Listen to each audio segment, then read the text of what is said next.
तो मैं इस खोखली अंधश्रद्धा की बात नहीं कर रही, मैं उस वास्तविक श्रद्धा की बात कर रही हूं जिस श्रद्धा में एक चिंतन था, एक मंथन था, एक जागृति थी। और जब कोई श्रद्धा एक चिंतन के साथ, एक मंथन के साथ, एक जागृति के साथ होती है तो वो मनुष्य के उत्थान का कारण बनती है। और जिस श्रद्धा में आपने अपने मस्तिष्क का कोई चिंतन नहीं लगाया, आपने कोई मंथन नहीं किया, आपने ये भी जानने की जहमत नहीं उठाई कि एक बार ये तो देख लिया जाए कि जिसके प्रति हम श्रद्धा व्यक्त कर रहे हैं वो उसका पात्र भी है या नहीं है, उसका अधिकारी भी है या नहीं है। यदि इतना भी चिंतन आपका नहीं है तो बिल्कुल स्पष्ट कहा गया है फिर वो मनुष्य कहलाने का अधिकारी नहीं। क्योंकि मनुष्य होने में सबसे पहले शर्त यही लगाई, मत्वा कर्माणि सिव्यति सा मनुष्य। जो मनन पूर्वक, चिंतन पूर्वक अपने कार्यों को करता है वह मनुष्य है।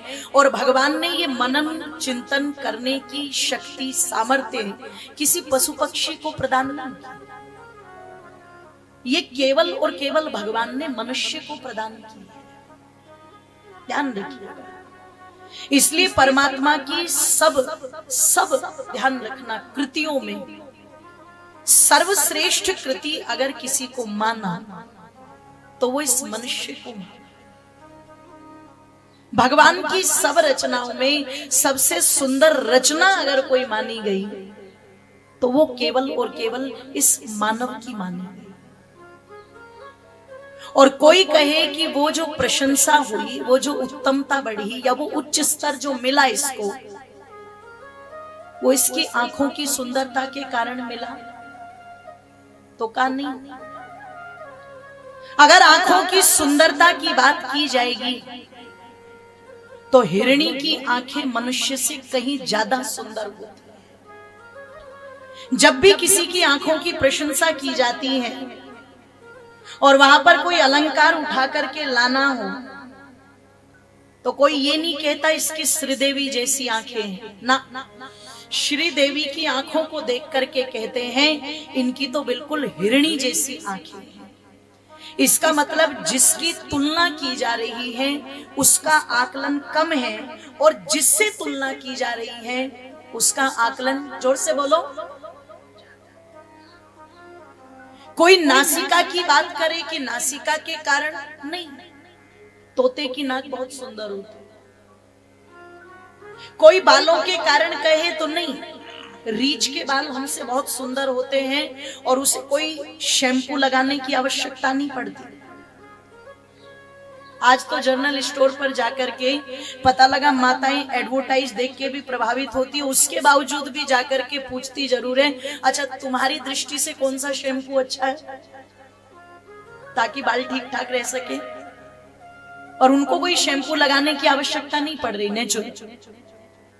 कोई कहे आवाज के कारण, चाल के कारण, तो बिल्कुल स्पष्ट नकार दिया, बिल्कुल भी नहीं। आंखों के कारण मानव की प्रशंसा नहीं है, नासिका के कारण मानव की प्रशंसा नहीं है, कानों के कारण मानव की प्रशंसा नहीं है, वाणी के कारण मानव की प्रशंसा नहीं है। केवल बस जो मुख्य कारण है वो यही है, इसमें मनन करने की क्षमता है, बौद्धिक क्षमता है। उसके आधार पर यदि ये कर्म करे तो व्यवस्थाओं को बना सकता है, इसलिए ये सबसे सुंदर है, सबसे श्रेष्ठ है। अगर ये चिंतन पूर्वक, मंथन पूर्वक कार्य करे तो ये स्वर्ग जैसा वातावरण पूरे ब्रह्मांड में स्थापित कर सकता है। इसीलिए ये मानव प्रशंसा का पात्र है। इसका मतलब आकृति से नहीं, मनुष्य की जो मानव रूपी प्रकृति है, जिस स्वभाव में मानवता है, जिस कर्म में मानवता है, उसके कारण इसकी प्रशंसा है। इसलिए आप वेद को उठा करके देखेंगे जहां 20,000 पौने 400 मंत्र हैं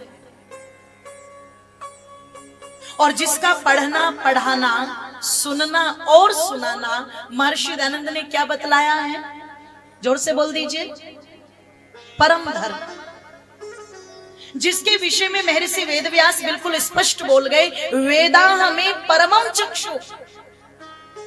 अगर मुझसे कोई कहे कि क्या मैं अपनी आंखों से देखता हूं, तो मैं कहूंगा नहीं, वेद मेरी आंखें हैं, मैं जो भी देखता हूं वेदों के माध्यम से देखता हूं।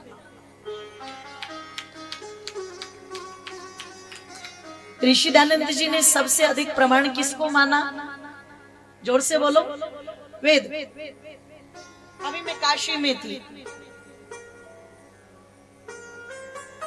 तो पता लगा कि जब उस काशी शास्त्रार्थ की बात आती है और वहां पर जो भी पंडित ऋषि दयानंद प्रश्न करते हैं धर्म के लक्षण, अधर्म के लक्षण, तो वहां पर दूसरे पंडित तो और प्रमाण दे रहे हैं, पर महर्षि दयानंद क्या कह रहे हैं, ब्राह्मण देवताओं, तुम जितने भी यहाँ पर उपस्थित हो, तुम वेद को मानते हो कि नहीं मानते हो? उन्होंने कहा हम सब मानते हैं। तो बोले जो भी प्रमाण दो वो वेद के प्रमाण दो, क्योंकि वेद मेरे लिए परम प्रमाण है। इसलिए महर्षि वेदव्यास कह रहे हैं, वेदा में परमम चक्षु। मैं जो भी देखता हूं वेदों के माध्यम से देखता हूं। वेदा में परमम बलम। अगर मेरी सबसे बड़ी ताकत कोई है तो वो वेद है, ये भगवान की आज्ञा है। वेदा में परमम धामा। कोई मुझे कहे कि किसी धाम की यात्रा कर लो, किसी तीर्थ पर घुमाओ, तो मुझे तीर्थ जाने की आवश्यकता नहीं, मुझे किसी धाम जाने की आवश्यकता नहीं, क्योंकि तीर्थ लोग जाते हैं किस लिए कि हम तर जाएं, धाम लोग किस लिए जाते हैं कि हमें आनंद की प्राप्ति हो जाए। तो मैं तो जब इन वेदों के ज्ञान में डुबकी लगाता हूं तो मैं तो अपने आप ही भवसागर से तर जाता हूं, अपने आप ही मुझे आनंद की प्राप्ति हो जाती है। इतना महत्व बतलाया। इतना समय नहीं कि मैं सब ऋषियों की तरफ जा सकता। तो पता लगा जो वेद में उपदेश निर्देश किए वो यही किए कि मानव तू ये कर्म करना और ये मत करना। अगर इन कर्मों को करेगा तभी तू मानव कहलाने का अधिकारी है, और केवल मानव नहीं, मानव की श्रेणी से भी ऊपर उठ सकता है। और यदि तुम मानव की श्रेणी से ऊपर उठ सकता है, उद्बुद्धे स्वाग्नि, अपने अंदर ज्ञान की ज्योति को जला करके जब तुम ऊपर की ओर उठोगे तो फिर तुम ऊपर की ओर उठते उठते हो सकता है एक एक सीढ़ी वो आए कि जिस पर चढ़ करके तुम मानव नहीं, तुम देव बन जाओ, दिव्यता तुम्हारे अंदर आ जाए। और हो सकता है उससे भी ऊपर की ओर चलो तो तुम देवों के देव, बोलो, महादेव भी बन जाओ। लेकिन ये जो देवता की उपाधि प्राप्त होगी, ये जो महादेवता की उपाधि प्राप्त होगी, ये होगी तभी जब भगवान की आज्ञा का पालन करोगे। और मेरी माताओं बंधुओं, जब ईश्वर की आज्ञा का पालन करके किसी ने देव की उपाधि की तो हमने उसे भगवान शब्द से संबोधित कर दिया। जब हमने देखा कि ये तो 6 लक्षणों से युक्त है, इसमें ज्ञान भी है, इसमें तप भी है जी, इसमें पता लगा हर प्रकार का ऐश्वर्य भी है, तो भगेश्वर्य धातु से भगवान शब्द बनता है। हमने उसे भगवान की उपमा से अलंकृत कर दिया। आज भी कोई व्यक्ति दयालु, कृपालु, कोई समाज के हित में कार्य करने वाला हो तो हम उसे कह देते हैं भाव में आकर के, आप तो भगवान हैं।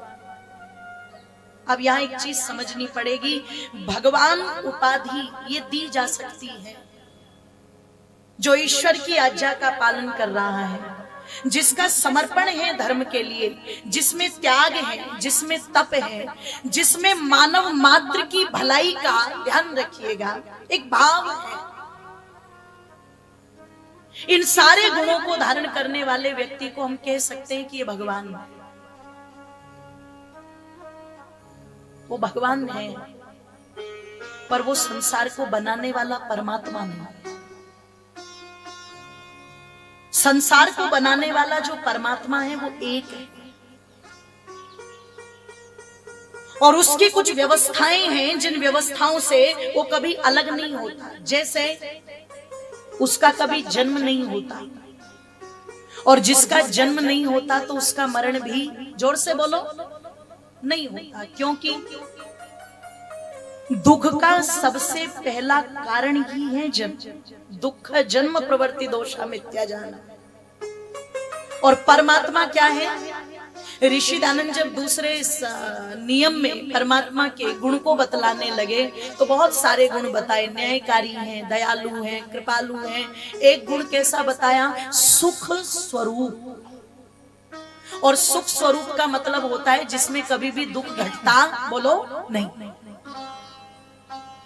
तो जो सुख स्वरूप है, जो सुख में डूबा हुआ है,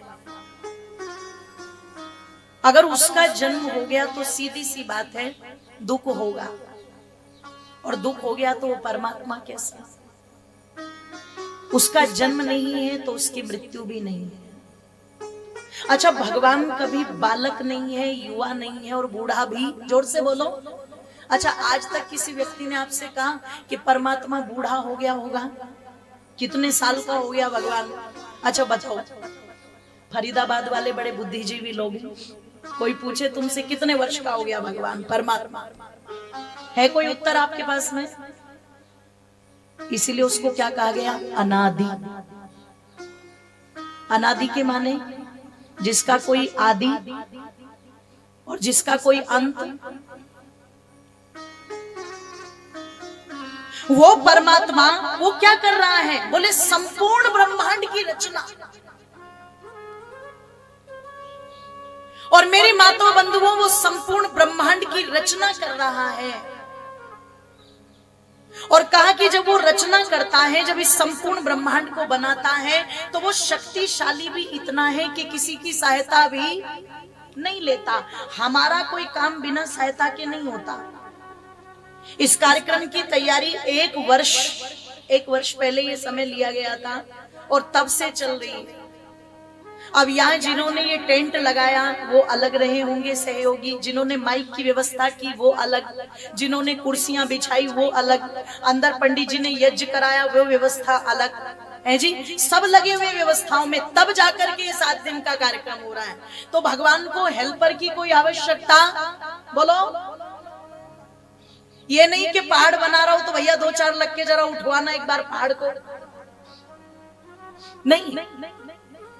अपने कार्यों को करने में किसी की सहायता नहीं लेता, इसलिए सर्वशक्तिमान है। और कह दूं आप लोगों के मध्य में, जो सर्वशक्तिमान है अपने कार्यों को करने में किसी की सहायता नहीं लेता, तो उसे किसी तुच्छ प्राणी को मारने के लिए जन्म लेने की भी कोई आवश्यकता, बोलो, नहीं। और मेरी मातो बंधु, अगर कोई कहे कि उसने कुछ अत्याचारियों का नाश करने के लिए इस धरती पर जन्म लिया, तो मुझे ईमानदारी से बताना एक बार, क्या आज अत्याचार कम है? बोलिए। किसी के 36 टुकड़े हो रहे हैं, ये कम अत्याचार है क्या?